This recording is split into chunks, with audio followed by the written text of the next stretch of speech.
माता सीता के श्राप से गया में नहीं उगती तुलसी और ब्राह्मण कभी संतुष्ट नहीं होते। जानिए इस रोचक कथा के बारे में। माता सीता द्वारा तुलसी के उगने और ब्राह्मणों की संतुष्टि को दिए गए एक श्राप की कथा भारतीय इतिहास में पौराणिक कथाओं में गहराई से जुड़ी हुई है। इस कथा को समझने के लिए हमें रामायण, महाभारत और विभिन्न पुराणों में वर्णित घटनाओं पर ध्यान देना होगा। इस कथा की जड़ें प्राचीन काल में जाती है और इसमें कई धार्मिक और सांस्कृतिक मान्यताएं भी शामिल हैं। रामायण के प्रमुख पात्रों में से एक माता सीता, जिन्हें विष्णु के अवतार भगवान श्री राम की पत्नी माना जाता है, अपने धैर्य, त्याग और पवित्रता के लिए प्रसिद्ध है। रामायण में सीता के वनवास, लंका में रावण द्वारा अपहरण और अंत में उनके शुद्धता की परीक्षा के अनेक प्रसंग हैं। जब राम और सीता अपने वनवास के दौरान गंगा नदी किनारे स्थित गया नामक स्थान पर पहुंचे, तो वहां की कुछ घटनाएं इसमें श्राप की कथा को जन्म दिया है। गया की धार्मिक महत्व। गया, जो बिहार राज्य में स्थित है, एक महत्वपूर्ण तीर्थ स्थल है।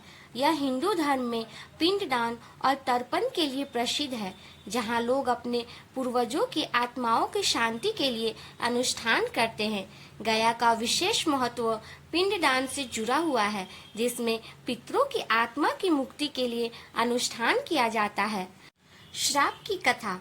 कथा के अनुसार राम और सीता अपने वनवास के दौरान गया आए थे। वहां पहुंचकर राम ने पिंडदान का अनुष्ठान करने का निश्चय किया। पिंडदान के दौरान पवित्र तुलसी के पत्तों का उपयोग होता है, जिसे भगवान विष्णु का प्रिय माना जाता है।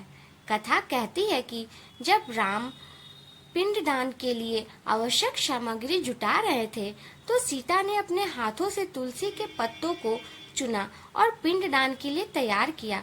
परंतु वहां के कुछ ब्राह्मणों ने तुलसी के पत्तों को अपवित्र बताते हुए उनका अनादर किया।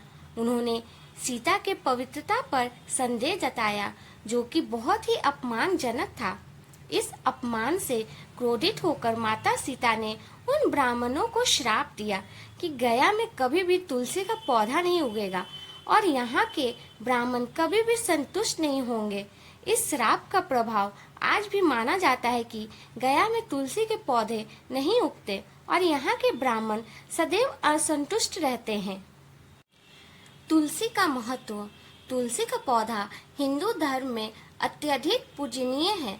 इसे माता लक्ष्मी का अवतार माना जाता है और भगवान विष्णु को अर्पित किया जाता है। पवित्र तुलसी के पत्तों का उपयोग विभिन्न धार्मिक अनुष्ठानों में किया जाता है।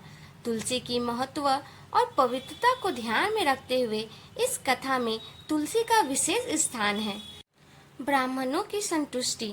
हिंदू धर्म में ब्राह्मणों का धार्मिक अनुष्ठानों और कर्म कांडों में महत्वपूर्ण स्थान है। वे वेदों और धार्मिक ग्रंथों के ज्ञाता होते हैं और समाज को धार्मिक मार्गदर्शन प्रदान करते हैं। ब्राह्मणों को संतुष्ट होना धार्मिक और सामाजिक शांति के लिए आवश्यक माना जाता है। कथा की धार्मिक और सांस्कृतिक महत्व। इस कथा का धार्मिक और सांस्कृतिक महत्व बहुत गहरा है। यह कथा न केवल धार्मिक अनुष्ठानों की पवित्रता और सम्मान को दर्शाती है, बल्कि यह भी सिखाती है कि किसी भी व्यक्ति के पवित्रता और ईमानदारी पर संदेह करना कितना अपमानजनक हो सकता है। माता सीता के श्राप से जुड़े इस कथा का संदेश यह है कि धार्मिक और सामाजिक मान्यताओं का सम्मान करना चाहिए और किसी की पवित्रता पर संदेह करने से पहले सोच समझकर कदम उठाना चाहिए। गया में तुलसी के न उगने और ब्राह्मणों की संतुष्टि न होने की कथा माता सीता के श्राप से जुड़ी हुई है। यह कथा धार्मिक और सामाजिक और सांस्कृतिक दृष्टिकोण से महत्वपूर्ण है और हमें यह सिखाती है कि किसी भी धार्मिक अनुष्ठान की पवित्रता का सम्मान करना चाहिए और किसी की निष्ठा और पवित्रता पर संदेह करना कितना हानिकारक हो सकता है। इस कथा का विस्तार और इसकी गहराई हमारे समाज की धार्मिक मान्यताओं और परंपराओं को समझने में मदद करती है। इसके माध्यम से हमें यह भी ज्ञात होता है कि धर्म और संस्कृति में पवित्रता और निष्ठा का कितना महत्वपूर्ण स्थान है।